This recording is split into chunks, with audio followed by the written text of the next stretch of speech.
에베소서 첫 번째 시간입니다. 하나님, 예수님, 성령님, 삼위일체 하나님. 믿음을 얻은 사람들이 성경에서 중요하게 생각하는 주제는 구원입니다. 십자가에서 죄를 용서받고 구원받았다 생각하여 예수님 안에 들어왔지만 믿음이 자라나지 못하여 믿음이 있으나 없으나 삶이 달라지지 않아 늘 제자리에서 죄를 고백하는데 그치고 있습니다. 이 에베소서는 죄에서 건짐받고 자라가는 신앙을 하려는 사람에게 중요한 말씀을 전해주고 있습니다. 이 말씀을 나누는 동안 성령님께서 듣는 귀를 열어 역사해 주시기를 소망합니다. 우리는 살아가면서 스스로 그리스도인이라 말합니다. 우리가 그리스도인이라 말할 수 있다면 그리스도인의 삶을 살고 있어야 합니다. 그리스도인들은 어떤 삶을 살아가는 사람들인지 예수님을 알지 못하고 믿지도 않는 사람들과 어떤 차이가 있는지 이 물음에 답을 가진 사람이 그리스도인들, 즉 예수 그리스도의 구원을 가진 사람이라 말할 수 있을 것입니다. 에베소서는 사도 바울이 기록한 13서신 가운데 복음의 핵심이라 말할 수 있으며 성경 여러 곳에서 언급된 구원의 복음의 깊이를 알게 해주는 곳입니다. 우리가 복음을 오해 없이 이해하려면 어떤 한 성경만 주장하시면 안 되며 모든 말씀을 균형 있게 읽어 그리스도의 구원을 이해해야 할 것입니다.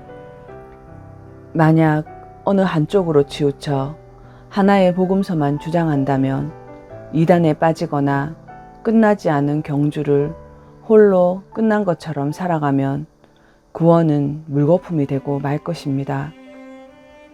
이제 이 에베소서가 기록됐던 당시에 역사적 상황을 알고 그 이해 안에서 말씀을 자신이 읽고 성경에 기록된 것이 맞는지 찾고 확인하시기를 권합니다.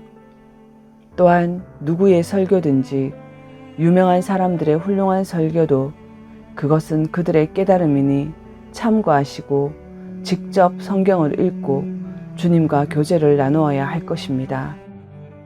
항상 우리를 기다리고 계시는 성령님의 음성으로 교제하시기를 권합니다.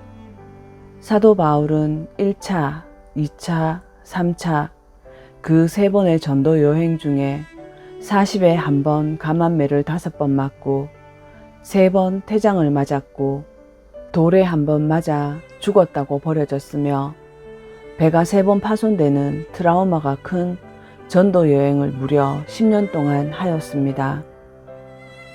이 에베소서는 사도 바울이 3차 전도 여행에서 처음 에베소 회당에서 3개월 그리고 두란노 서원에서 2년여 동안 무려 2년 3개월 동안 복음을 가장 체계적으로 전한 곳으로 사도행전 19장의 증언처럼 온 아시아에 복음적 영향을 끼쳤다라는 소아시아 중심 도시인 에베소에 세워진 교회입니다. 이 에베소 사역 이후 사도 바울은 예루살렘으로 잠시 돌아갔다 체포되어 로마 감옥에 갇혀 어려운 환경과 곤란한 상황 속에 하나의 소식이 바울에게 전해집니다. 유대인 그리스도인과 이방인 그리스도인 가운데 다툼이 일어났고 갈등이 생겨 싸움이 났으며 교회 안에 음란함의 죄와 거짓 교사의 속임수, 간사한 유혹과 온갖 교훈들이 들어와 분열되어 가고 있다는 힘 빠지는 소식을 사도 바울이 로마 감옥에서 듣게 됩니다. 한번 생각해 보시겠습니까? 여러분이 사도 바울이라면 로마 감옥에서 에베소 교회의 소식을 듣는다면 참담함으로 힘이 빠지지 않겠습니까? 그 소식을 듣고 에베소 교회에 쓴 편지가 오늘 나누려는 에베소서입니다. 사도 바울은 다른 어느 곳에서도 에베소처럼 오래 머물렀던 곳은 없었습니다. 사도 바울이 에베소 사람들에게 너희들이 어떻게 그럴 수 있느냐, 10년의 전도 여행 동안 처참한 상황과 억울하게 누명 쓰고 한눈 팔지 않고 죽을 고비를 넘기며 내가 한 사역을 어떻게 이룰 수 있느냐, 다른 어떤 교회보다 너희를 사랑했고 가장 오래 머물면서 체계적으로 복음을 증거했는데 다른 교회는 몰라도 너희는 이러면 안 되지 않아? 라고 화낼 수도 있었습니다. 그러나 사도 바울은 에베소 교회에 이렇게 인사를 전합니다. 하늘의 뜻으로 말미암아 그리스도 예수의 사도된 바울은 에베소에 있는 성도들과 그리스도 예수 안에 있는 신실한 자들에게 편지하노니 하나님 우리 아버지와 주 예수 그리스도로부터 은혜와 평강이 너희에게 있을지어다 라는 짧은 인사말을 전하면서 찬송하리로다. 하나님 곧 우리 주 예수 그리스도의 아버지께서 그리스도 안에서 하늘에 속한 모든 신령한 복을 우리에게 주시되 라는 말로 에베소 교회의 말을 시작합니다. 찬송하리로다. 이것이 사도 바울의 입에서 처음 나온 말입니다. 이 말을 헬라어 문장 그대로 번역하면 하나님, 나는 지금 하나님을 찬양합니다 라는 말입니다. 그것도 감옥 안에서 하는 말이었습니다. 어쩌면 이것은 입버릇일지도 모릅니다. 그냥 습관처럼 하는 말일 수도 있습니다. 그러나 우리는 사도 바울이 습관적으로 이런 말을 하는 사람이 아님을 성경을 통해서 알 수 있습니다. 2차 전도 여행에서 사도 바울이 빌립보 감옥에 갇혔을 때 감옥에 갇히기 전 사도 바울은 수치스럽게 완전히 발가벗겨진 채로 매맞는 치욕을 당한 날 밤에 실라와 함께 하나님을 찬양합니다. 그러자 감옥문이 열렸다고 사도행전 16장에 기록되어 있습니다. 에베소서를 기록했던 동일한 시기에 사도 바울은 빌립보 교회에도 편지를 쓰는데 그 서신에도 기뻐하라, 내가 다시 말하노니 기뻐하라 라며 말합니다. 이처럼 사도 바울은 습관처럼 찬양하며 기뻐하십시오 라고 말하는 사람이 아닙니다. 사도 바울은 어떻게 그런 상황에서 기뻐할 수 있었을까요? 어떻게 그런 상황에서 감사할 수 있었을까요? 도대체 사도 바울이 어떤 믿음을, 어떤 소망을, 어떤 깨달음을 가졌기에 그 끔찍한 고난과 환난과 조롱과 죽음 앞에서도 감사와 찬양과 기쁨이 넘쳐나오는지 우리도 알아야겠습니다. 그것은 바로 에베소 1장 3절부터 14절까지 내용입니다. 에베소 1장 3절에서 14절은 한글 성경은 12구절로 나뉘어져 있지만 헬라어 성경은 한 문장으로 되어 있습니다. 1장 3절에서 6절까지는 하나님께서 우리를 구원하시기 위해 하신 일을 말해주고 있습니다. 7절부터 12절까지는 예수님께서 우리를 구원하시기 위해 하신 일을 알려주고 있습니다. 13절부터 14절까지는 성령 하나님께서 우리를 위해 하신 일이 드러나 있습니다.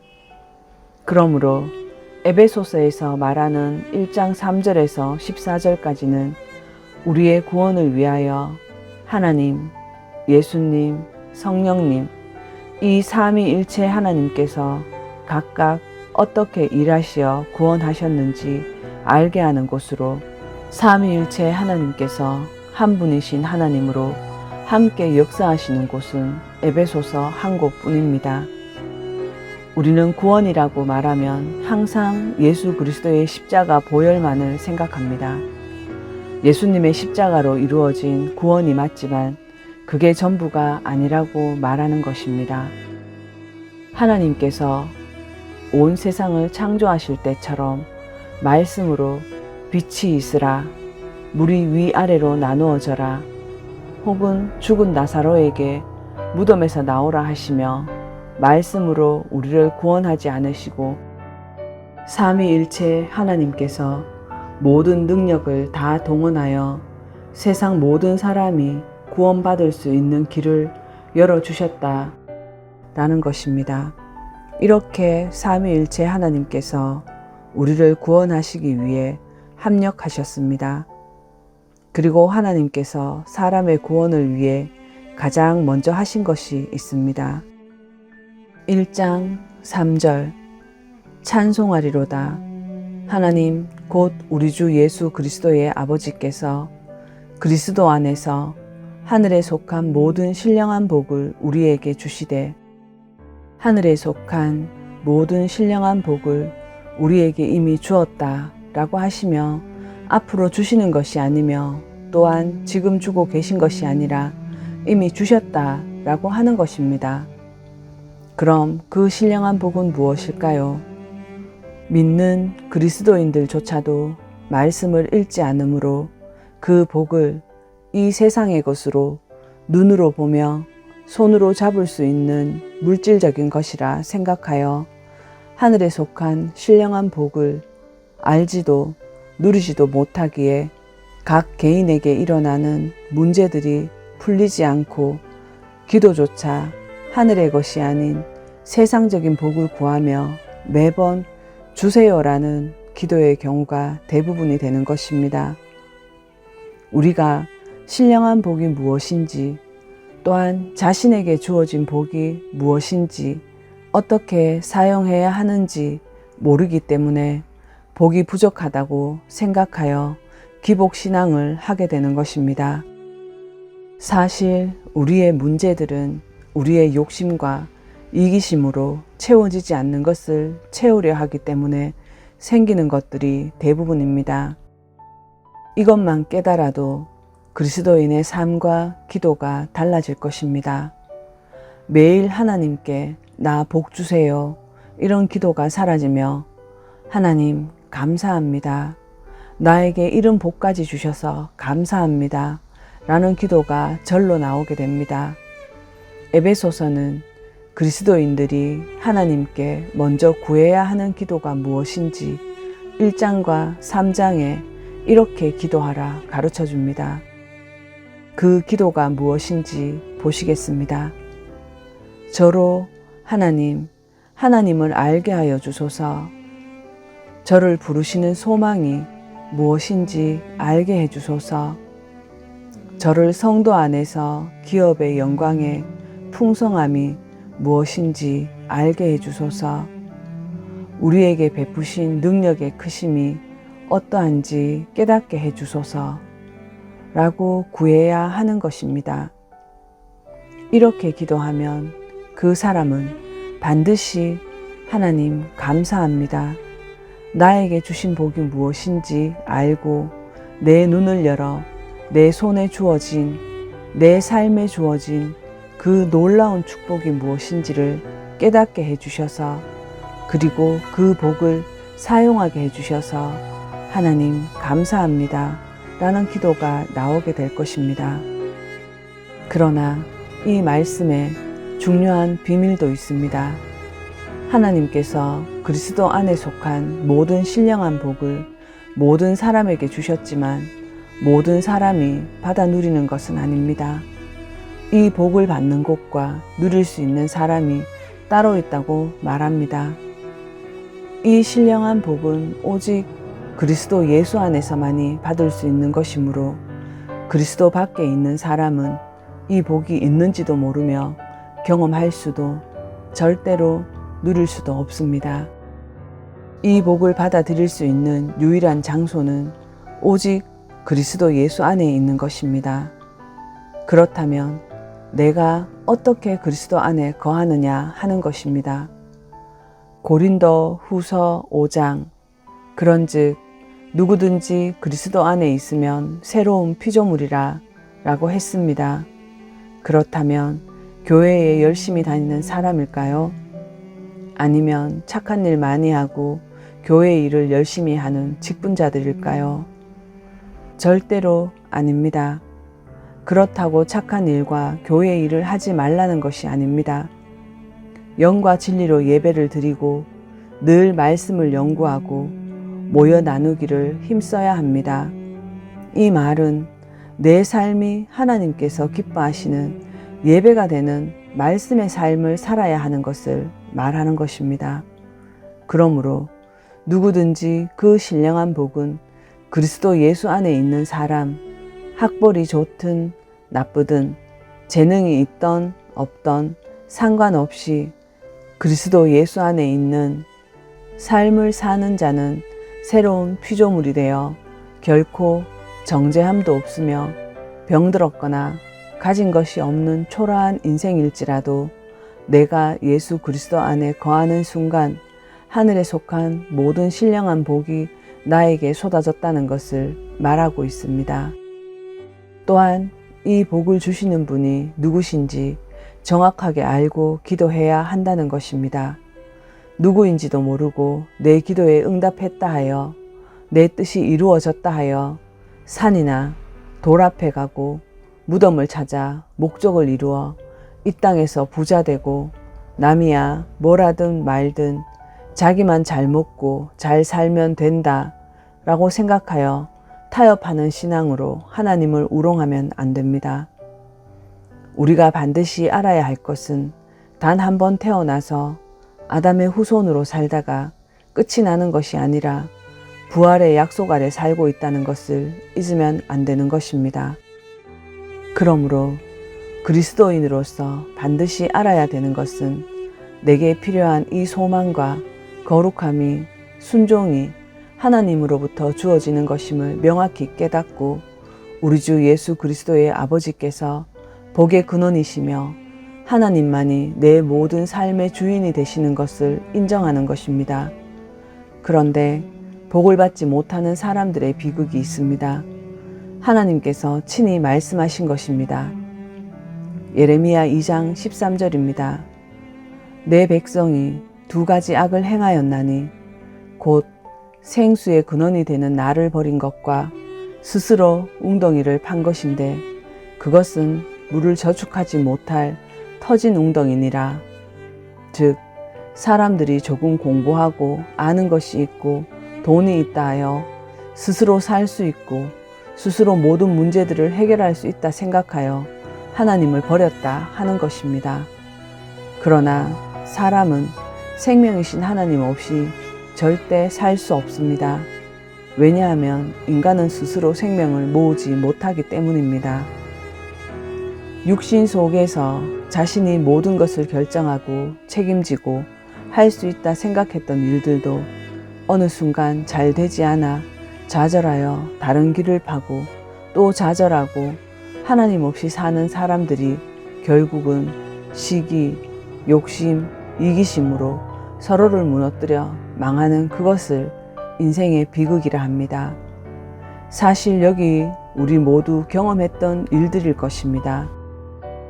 내게 필요한 모든 소망들, 그 외로움, 그 기쁨을 내게 줄 수 있는 분은 오직 하나님 뿐이시며 하나님만이 나를 살릴 수 있고 나를 회복시킬 수 있다는 것을 오늘 함께 고백하는 시간이기를 바랍니다.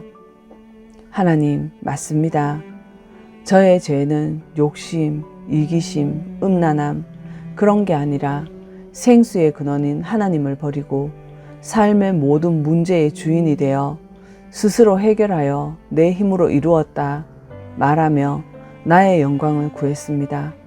이제 하나님 앞에 무릎 꿇어 나의 주권자는 주님이심을 고백합니다. 라고 해야 합니다. 사람이 하나님을 버린 것, 그것이 가장 근본적인 죄악입니다. 이사야 58장 11절입니다. 나 여호와가 너를 항상 인도하여 마른 곳에서도 내 영혼을 만족해 하며 내 뼈를 경고케 하리니 너는 물된 동산 같겠고 물이 끊어지지 아니하는 샘 같을 것이라.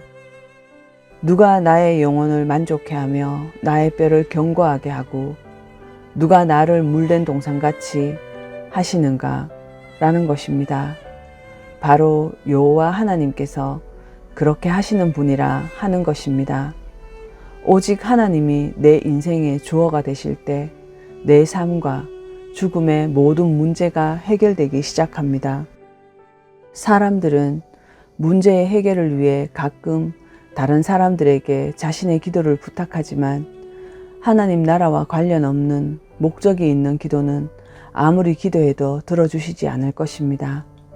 왜냐하면 그렇게 기도하는 사람들의 인생의 중심은 늘 하나님이 아니라 자기 자신이기 때문에 절대로 용납되지 않습니다. 인생의 주인이 내가 아니라 내 자녀, 내 부모가 아니라 내 돈, 내 명예가 아니라 안정된 삶이 아니라 나의 하나님이 되어야 모든 기도와 응답은 저절로 되는 것입니다. 형제 자매 여러분, 그리스도인은 미신을 믿는 것이 아닙니다. 내 문제 앞에 하나님을 무릎 꿇게 하는 것이 아니라 하나님 앞에 내가 무릎을 꿇고 하나님, 내게 필요한 모든 소망과 안식과 모든 필요는 하나님께 있고 하나님만이 줄 수 있는 것을 모르고 다른 것을 찾아 헤매었습니다. 라고 인정하며 하나님께 기대기 시작할 때 문제가 해결되는 것입니다. 그럼 하나님께서 우리에게 주신 하늘에 속한 모든 신령한 복이란 무엇일까요? 에베소서 1장 4절입니다. 그 복은 곧 창세전에 그리스도 안에서 우리를 택하사 우리로 사랑 안에서 그 앞에 거룩하고 흠이 없게 하시려고. 하나님께서는 창세전에 내가 무엇인가를 하기도 전에 태어나기도 전에 무슨 선한 일과 악한 일을 하기도 전에 나를 선택하셨던 것입니다. 나를 그의 자녀로 부름받은 자로 하나님 백성으로 선택해 주셨다라는 것이 바로 이 신령한 복이라고 말하는 것입니다. 하나님께서 창세전에 우리를 왜 선택했을까요? 우리를 선택하신 이유는 하나님의 사랑 때문에 우리를 선택했다고 말하십니다. 요한 1서 4장 8절입니다. 이는 하나님이 사랑이시기 때문이라 말하는 것입니다. 하나님께서 이스라엘 백성들에게 이렇게 말씀하십니다. 말라기 1장 2절입니다.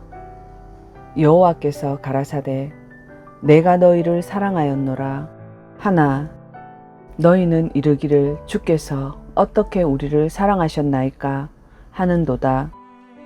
하나님이 이스라엘 백성들에게 내가 너를 사랑해 라고 말씀하시는 것입니다. 만일 이 시간 하나님이 여기 오셔서 내가 너희를 사랑해 라고 하신다면 여러분은 뭐라고 반응하시겠습니까?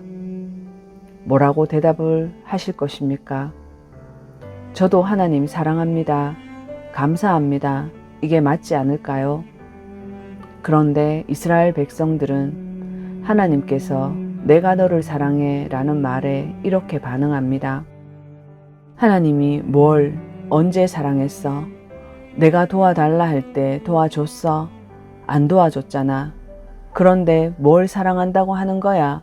라고 따지는 것입니다. 이스라엘 백성들은 하나님 사랑의 기준이 내 소원이 이루어졌는지 안 이루어졌는지 거기에 달렸다는 것입니다. 이해되십니까? 그런데 이 모습이 바로 우리들의 모습입니다. 어린 자녀를 키우는 부모나 키워낸 부모님들은 이 모습이 바로 이해되실 것입니다. 그걸 생각해 보면 하나님의 마음을 조금은 이해할 수 있지 않으십니까? 그리스도인이 어떤 사람입니까? 세상 사람도 예수님 안 믿어도 자기 소원이 이루어지면 기뻐하고 자기 뜻대로 되지 않으면 화냅니다. 우리도 하나님의 사랑을 내 기도 가지고 따지실 건가요? 내 기도가 거절당했다 할지라도 주님은 나의 하나님이십니다. 고백할 수 있어야 그리스도인이라 말할 수 있습니다. 이스라엘 백성이 하나님께 이렇게 말합니다. 하나님이 뭘 사랑해? 언제 사랑했어? 내가 도와달라 할 때 도와줬어? 안 도와줬잖아. 내 기도 안 들어줬잖아. 그런데 뭘 사랑한다고 하는 거야? 라고 따지는 것입니다. 이스라엘 백성들은 하나님 사랑의 기준이 내 기도가 이루어졌는지 안 이루어졌는지 거기에 달렸다는 것입니다. 이해되십니까? 그런데 이 모습이 바로 우리들의 모습입니다. 어린 자녀를 키우는 부모님이나 키워낸 부모님들은 이 모습 기억해 보시면 이해되실 것입니다. 그걸 생각해 보면 하나님의 마음을 조금은 이해할 수 있지 않을까 싶습니다. 그리스도인이 어떤 사람입니까?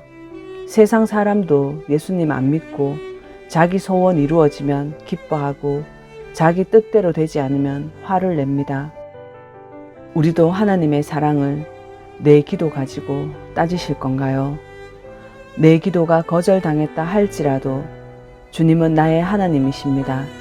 고백할 수 있어야 그리스도인이라 말할 수 있습니다. 이스라엘 백성들이 하나님께 이렇게 말합니다. 예레미야 44장 17절에서 18절입니다. 우리 입에서 낸 모든 말을 정령이 실행하여 우리의 본래 하던 것, 곧 우리와 우리 선조와 우리 왕들과 우리 방백들이 유다 성읍들과 예루살렘 거리에서 하던 대로 하늘 여신에게 분향하고 그 앞에 전제를 드리리라.